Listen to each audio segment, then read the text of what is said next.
va a la nube.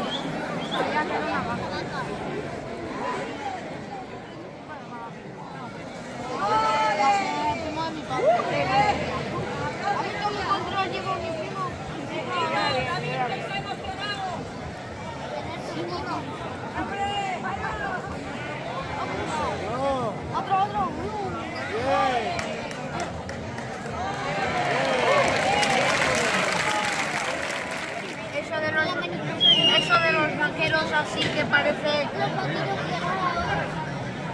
Ahora. Un poquito más cerca. Un poquito más cerca.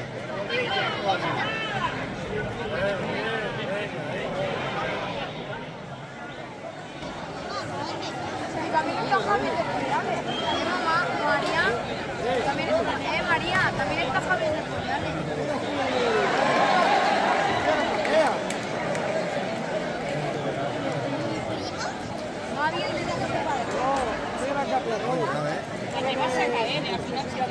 Oh, qué alivio. Ya me puedo sentar. Venga, vale.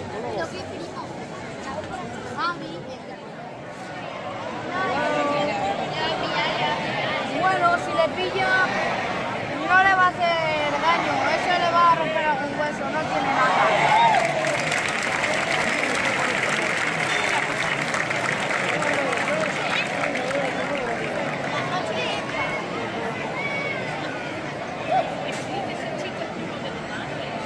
Sí, ¿te acuerdas de la...?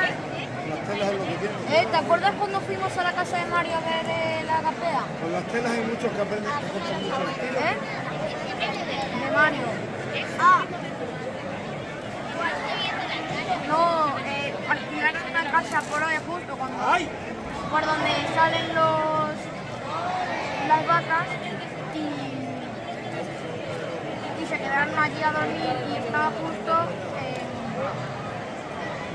en la calle.